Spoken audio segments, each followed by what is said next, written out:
as a defensive coordinator, you looking like, damn, I'm calling all that I got. I got my third down calls right here on this piece of paper, and nothing is working. They look real basic. If they jawing at you, chirping at you, the second man always get called. He know that. He knows that. And so it got to be the first and last time. Football is back. Hold up. Before let me get something off my chest. I don't even feel good right now, man. What's wrong with you? Because today wasn't supposed to go like it went. It went terrible today. And that's because the damn Seahawks lost at the crib. Now, before I would love to tell you how my morning started. I know you love to tell me how your morning started. But don't nobody care about that. Don't nobody care about that, man. We got to get right into it. Yeah, we're going to talk about the Dallas Cowboys later. We're going to talk about the San Francisco 49ers later. We'll talk about a few other things. But right now, we got to talk about the Seahawks at home against the Rams. Help me understand something. What happened, KJ? Let's rewind. Take a chill pill. You look upset right now, first of all. It's just game one. They 0-1. They're 16 more. What are they? They're 0-1. You are what your record says. They're 0-1. What are you talking about? Oh, it's week one and there's a long season. Fair. I get that. But right now, they're 0-1, and they're 0-1, and I don't like what I saw out there. Oh, I didn't like what I saw either, but also the Kansas City Chiefs are 0-1. So we're not the Kansas City Chiefs. The Los Angeles Chargers are 0-1 today. It is a long season. There's plenty of time to get this thing right. Okay, I'll chill. Plenty of time to get this right. Well, let's rewind a little bit. Let's talk, because I texted you this morning. I said, I'm not able to make it to the game. Going to my son's soccer game today. Yeah. What's the vibe like in there? What's the energy like in there? Guys feeling good, everybody. The fans tell it. The fans set the scene for the day. What was the vibe like? Because you do the pregame show for the Seahawks. You want to tell people what I text you, or you want me to admit it right here? Either one. What was the vibe like? The vibe early on at the pregame touchdown city in the stadium, it was like, we're back. There was excitement. There was like, oh, yes, the Seahawks, and the first quarter goes, and oh, it's cool, and the Seahawks are going, and then the second quarter goes. And I think that, including myself, okay, I personally went into this game. I think I went into this game the same way a lot of fans went into this game. We went into the game thinking that it is the Rams without Cooper Kupp. So we just automatically thought it was going to be a win. And I don't think the fans woke up inside of Lumen Field until like the late third quarter. They was like, oh, we in a game. Until we started losing. Yeah. And as a player, from a player standpoint, I said this as well. I said, we know who's on the other side of the football field. We know there's no Cooper Kupp, number 10. This is their main man, Matthew Stafford. He's going to throw the ball to him 15 times a game. He's out. So you take a little, okay. Oh, so y'all do that too? The same way you spend about them fans? Yeah, because us fans, because I know, look, we hear y'all. Y'all got to admit, we wasn't expecting this. Yes. Number 30th team in power rankings. Lost all their guys. Matthew Stafford don't have anybody to throw the ball to. The players took a deep breath too. And when I watched Matthew Stafford today, this man was a wizard. This dude was a wizard, G. He looked like he was playing 7-on-7. I'm like, are we going to stop this dude today? The game looked so slow for Matthew Stafford on that football field. And it was slow because of our pass rush today. He was back there cooking steaks, eggs, bacon. He made a peanut butter and jelly sandwich. No, man. It was looking real easy for Matthew Stafford today. Why? Why was it looking easy? Hey, Jay, help us. Why? What was going on? It felt like you just said he was making steaks. That's disrespectful, by the way. He was making steaks and peanut butter and jelly sandwiches. Why? It starts with our front four. Okay, tell us what we did. It starts with our front four. First and foremost, if a guy is back there, has all day, all time to make stuff happen, first of all, you got to bring some pressure. I want to see more curveballs thrown in. Bring some pressure. Bring some nickels. Bobby blitzed up the middle a few times. Matthew Stafford's getting the ball out. But if you just depend on your front four, them guys got to make something happen. Somebody got their one-on-ones, whether it's Chenna, whether it's Jay Reed, whether it's Dre Jones. Somebody got to win their one-on-one battles. And simply today, them dudes did not get it done up front. And so people looking at, dang, he passed for over 330 yards. What's wrong with our defensive backs? They can't cover forever. They can't cover forever. If you're a quarterback, you want to feel some pressure. You got to get off the spot a little bit. None of that happened today, G. Mm-hmm. And so it was way too easy for Matthew Stafford. He was back there making it look really, really easy, playing 7-on-7. And up front, I want to see a little bit more from our guys, just putting a little bit of pressure on them. Okay, so let me just break some things down. Okay, you talked about the defensive line. First, the Rams had 27 total first downs. They were 11 for 17 on third down. Mm-hmm. Talk about that. 11 for 17 on third down. So if you're a fan out there and you're like, hey, G, it feels like the Seahawks didn't have the ball that long. The Seahawks only had a possession for 20 minutes. To the Rams 39 minutes. Mm-hmm. What goes on when you're out there 11 for 17 on third down? There's nothing like a player when it's third down. We call third down money down. This the money down. Get off the field. Defense coordinator call your best play. Defensive line, get after the quarterback. If you call man-to-man, we got a lockdown. This is a money down. Mm-hmm. And on a consistent basis, it happens. Okay, all right, next third down, we'll get it. It happens again. Damn, next time it continuously happens over and over and over again. As a defensive coordinator, you're looking like, damn, I'm calling all that I got. Yeah. We ran this in practice. I scouted these teams. This is what we're going to run. I got my third down calls right here on this piece of paper, and nothing is working. And as you're a player, you feel that frustration as well. Like nothing we're calling is working. The coverage isn't working. The pass rush not getting there. So you feel that. And so you're talking about 11 third downs converted, 40 minutes of possession time. So what does that do to our offense, G? Well, you tell me what it did to the offense. Because the offense, I think, only barely had 100 yards of passing. But go ahead. How many yards did they have in the second half? Oh, like 3. They didn't hardly have the ball in the second half. Like, you're right. What's somebody supposed to do with 3 yards? This the NFL, G. Don't get quiet on me now.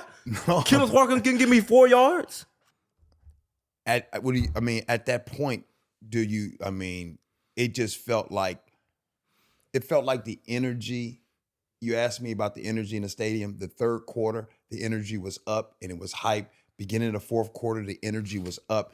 And then midway through the fourth quarter, it just felt like it was deflated. It felt deflated. Matter of fact, I went from it was okay, but it got hotter. It felt like it got hotter inside the stadium. It was hot. Like people got mad. Like people was mad. I don't know what's up, man. Just the heat. Like, man, the sun, calm down a little bit. And so you talk about converting all those third downs. That goes to time of possession. And from a defensive coordinator standpoint and the defensive player's mindset, he's like, damn, nothing we're doing is working today. And here comes Sean McVay, who, first of all, is one of the best to do it in the NFL. Is he? I played this dude several times, twice a year. What he does, he makes all the plays look the same. He makes all the plays look the same. And so you can't get a beat on where he's about to throw the ball. You can't get a beat on which run is about to happen. Sean McVay always keeps you on your toes. And you saw today, once again, his record versus us. Right. It's like 8-5, Sean McVay. So the dude is a mastermind when it comes to calling plays. Okay, well, let's get into this. Okay. When you ask anyone that talks about Seahawk football at the beginning of the season, the concern this season was, concern and or question mark is the defensive line. Today, what we saw was the defensive line. I want to go deeper into the defensive line. What I saw personally when I was at the game, I did not see the pressure. I didn't see the push. So therefore, if you don't have the push inside, then it don't matter what kind of edge rushes you got because you can't do nothing. Help us understand how, if we didn't see it in week 1, is it because the Rams' offensive line was good, or is it really a concern for the Seahawks, especially in the middle of that D-line? And here's the thing, G. This was our starters. They came on the scene today. You got Jones, you got Jay Reed. This is our starters. So if they was, it took some time for them. our back end for damn sure not gonna be able to do it. And so when you look at the quarterback position, quarterbacks like to step up and throw the ball, downfield. They want to step up. If you got a guy in your face, you can't step up and do that. And so when you look at Coach Hurt, he's looking, okay, what can I do with what I got? I got Jones, I got Jay Reed on the back end, I got McDowell, young rookie, but he gotta start sending pressure. I'm calling it. Bobby had 6 sacks last year, and he almost got there again today. You got to find a way to use these guys' personnel to your advantage and find a way to get some pressure on these quarterbacks. And so it was not a pretty sight. Last year, the biggest concern was the run game. It was cool today. It was cool. It was cool. It was cool today, but damn it, 350 yards ain't cool. And so it always starts up front. Okay. Starts up front with these big boys, and it then goes back to linebackers and the DBs. All right. So before we get off this topic, it's a painful topic. Yes, they are 0-1. We do know that next week they're heading to Detroit, who Detroit is coming off a win against the Kansas City Chiefs, beating them at home. The Super Bowl, the reigning Super Bowl champions. Yeah. Okay. You told me and you told the world you like the Detroit Lions. You've been telling people about the Detroit Lions. People like me, I say, it's just the Detroit Lions. Is this about to be a tough game the Seahawks are heading to? Yes, G. They traveling on the road. East Coast game, 10 a.m. kickoff. They feeling good. We just beat Patty Mahomes, low-key with ease. Travis Kelce didn't play, but we just beat the reigning Super Bowl champs. We got St. Brown. We got our rookie who barely even touched the ball. Gibbs barely touched the ball, but low-key went off. He barely touched the ball. He broke seven, I'm so 6 scared of him. I'm so scared of that man. He just got a taste of it. He about to turn up this week because the fan base is mad. The media is mad. How dare you don't get this guy the ball, more than 15, 20 times a game. He about to eat this. He's not going to eat, but he's going to get more touches this game. Okay. And so, yeah, Hutchinson, I'm nervous about the offensive line. Charles Cross went out. Lucas went out today. Bookends. The bookends. So, what's the backup? Fourth and Curran? It's too soon for all that. It's too soon for this. So, it's going to be a tough game. Obviously, come this Sunday. Okay. All right. Before we get to these Cowboys, and we're gonna go to the Niners, but before we do, there's one topic.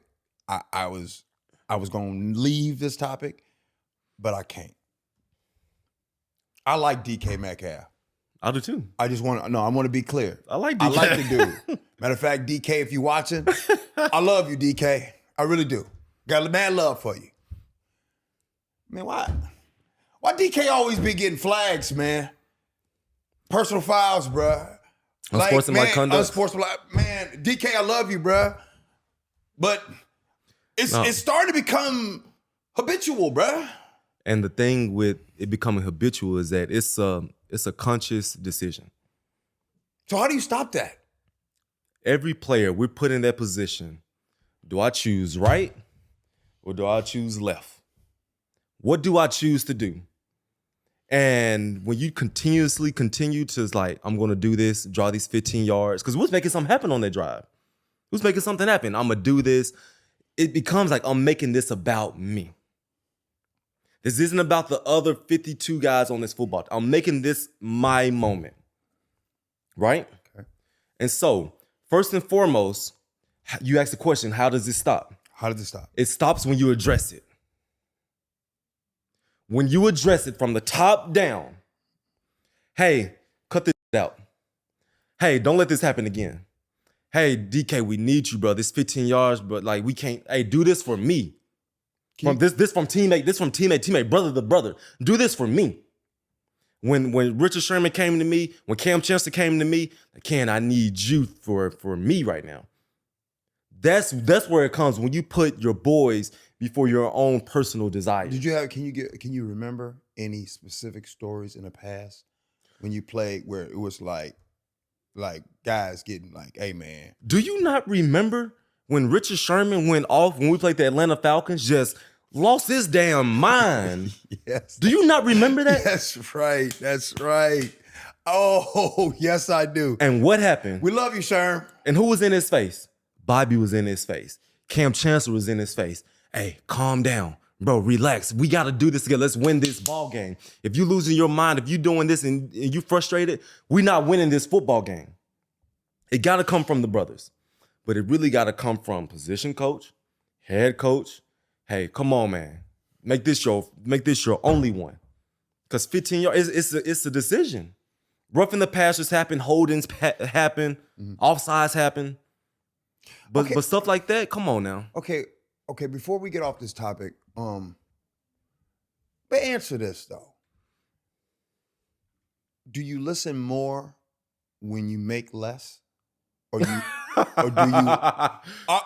listen less when you make more? Hey, I mean, hey, look, man, I don't know what it's like to be an NFL player. I don't know what it's like to make money. I'm asking you, we fans want to know, is there a such thing as making a lot of money and then people can't tell you nothing?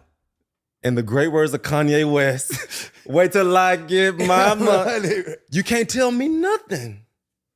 If I'm a young rookie trying to make the team, practice squad, I'm going to shut the hell up and do what I'm told. But this ain't a money thing. Because, he's been doing this, for a minute. So it's all about making a conscious effort. I'm either go this way, I'm going to go that way. If they jawing at you, chirping at you, the second man always get called. He know that. He knows that. And so it got to be the first and last time we see this. Do teams scout that? Do teams talk about that? Are teams knowing hey, try to get up on, do they know that? We go poke this bear. Poke this bear. Yes, we know that. Dudes watch film, dudes watch tape, and dudes know you can push the limit with this dude. Push him, but don't be the one to get the penalty. Draw that 15 yards. Dude most definitely know that. All right. So let me ask you this real quick before we leave here. Our offense. Are you nervous? They gonna be okay? Are the Seahawks gonna be okay? Yay or nay? I do think they're gonna be okay. Not to say that I know what the game plan on offense was, but I do want to say that they look real basic on offense today. Vanilla. They look real vanilla, like they just whatever the plan, whatever the show script was. I feels like they didn't stay with it. Feels like they got away from it. They were real vanilla. It didn't really show much today. You know what was the misplay of the game? When the Seahawks ran that trick play, you know who was wide open? Who? Jake Bobo. Gee, they drew up the play for him. Did you see this? Wide open. We didn't throw the ball to him. And so it was a few moments today, we couldn't find our rhythm. It was decent in the first series, first half, but that second half was a disaster. Maybe call me guilty. No, I'm not really worried about the offense. I'm not either. They could be fine. I think the offense is going to be fine. I think they're going to do their thing. But I will say this: I am worried about this road game. I do know, like you said, it's a long season. They only 0-1, which I hate that. I hate that they lost a division game. And I also hate the fact that they have to travel to Detroit, play a 10 o'clock game. I know that shouldn't matter to anybody. But, man, I just don't want the Seahawks to start off 0-2 and then come home against the Carolina Panthers, which is going to be the 10-year anniversary of you guys that weekend. So, fans, it is far from time to hit the panic button. They're going to be A-OK. 0-1, got 16 more games. Coach Carroll's going to send a positive message. You know how this dude is. He's going to show the highlights tomorrow. Okay. He's going to show the highlights. What's he going to say? What's he going to say tomorrow morning? Tell the truth Monday. He's going to start on the offensive side of the ball. He's going to address the time of possession. He's going to address the third down. He's going to address the 3 yards in the second half. That's going to be the theme of it. Defense, he's going to address 11 for 17 on third down. Yep. And they should watch all them third downs too. We'll get to that. But they're going to be all right. But Sunday Night Football. Oh, man, what was that? Is that what America wants? I turned the game off in the second quarter. Yeah. Is that what America wants? America wants Dallas Cowboys 40-0. Everybody's going to go crazy. All the Cowboy fans, all the folks you got on Facebook, them boys. Oh, I can't stand y'all Cowboy fans. Them boys. How you, in the NFL, the best of the best, the 1% of the 1%, you score 0 points. It's the Giants, though. It's the Giants. Daniel Jones, people were losing their minds last year when he got paid. They were losing their minds. Like, you pay this dude, he hasn't done anything. He go out there and do that, and you don't pay Saquon. What they doing? No, but the Cowboys look for real though. They do. They had a lot of sacks. And you talk about pressure up front. Parsons was on the right, the left, the middle, causing hell for Daniel Jones. They had 7 sacks today. I don't even really want to talk about them boys because, I don't know, the Seahawks will see them. They'll see them when they see them. They're in the NFC. But I tell you who I do want to talk about. If there's a fan base, them boys, and then there's them Niners who are in the same division in the NFC West. Them boys look good. Christian McCaffrey running all over the field. That defense pushing the pocket. Nick Bosa just got paid. No. Fred Warner. I don't see no weaknesses in them. No weaknesses. Good Lord. They stack, they confident, and they just play so nasty. You saw Fred Warner, that video I sent you today, out there smacking dudes, talking that smack. We got to face him twice a year. It's gonna be rough. So, and you know who looks confident now? Brock Purdy. He looks confident. Like he calm, chill. Right. Like another example of the game slowing down for them. You know what I mean? So a lot happened today. I'm just glad football is back. I'm happy. I turned on Sunday. I bought Sunday. You bought a Sunday ticket?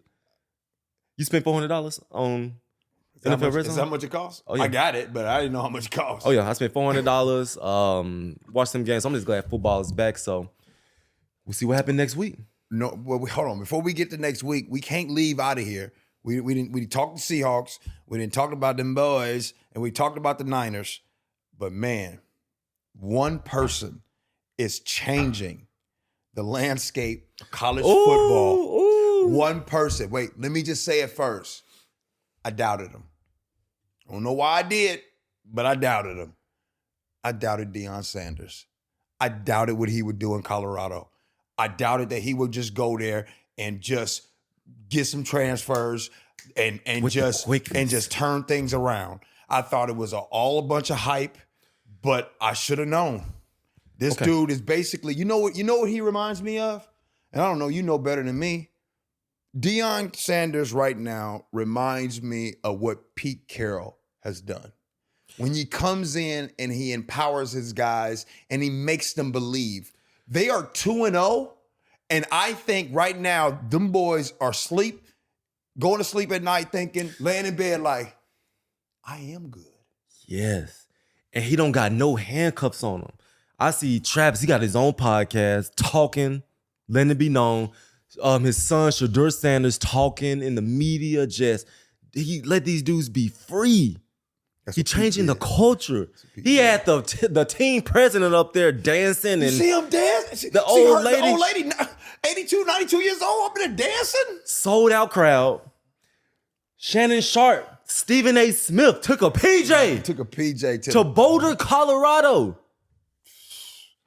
Oh, if we didn't have our game, we was playing the Panthers, I would have flew when they was playing Oregon in 2 weeks.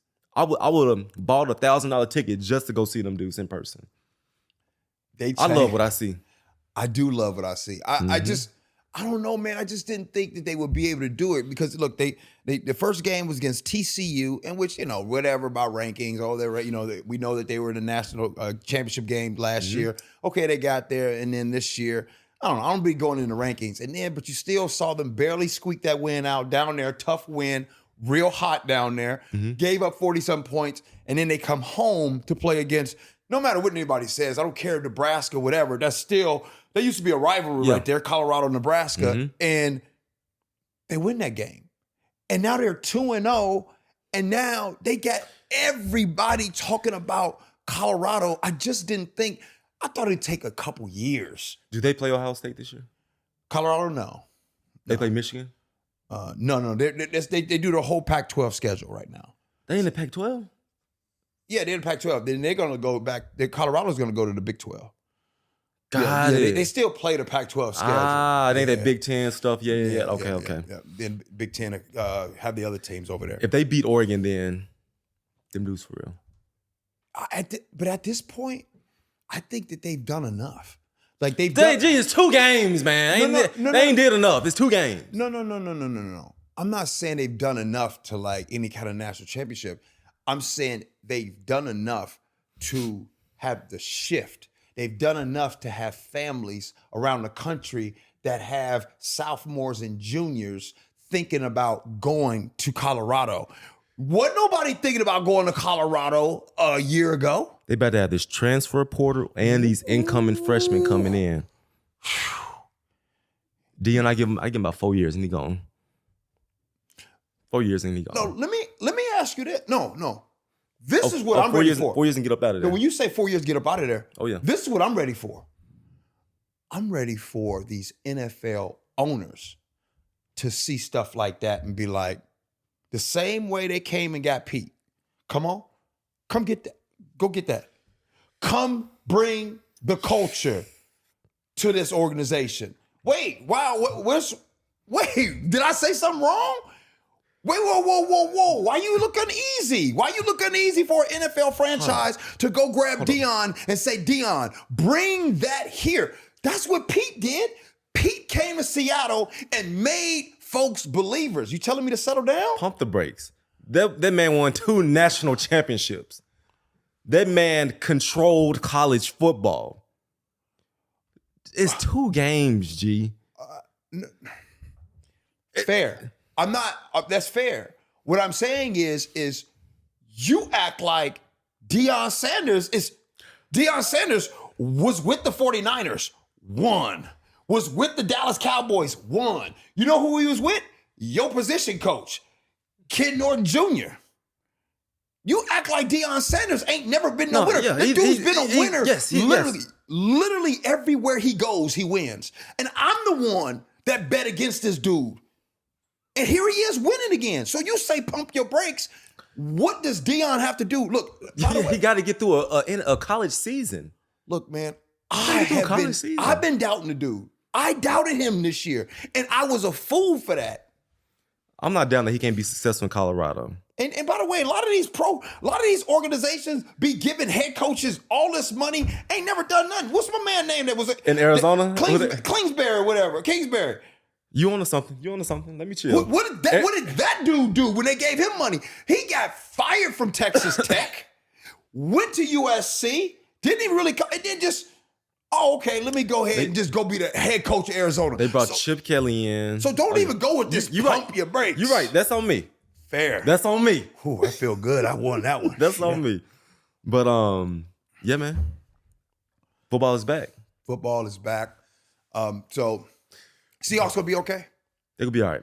And what we're gonna do is, y'all, we're gonna recap every Monday. We're gonna give it to you.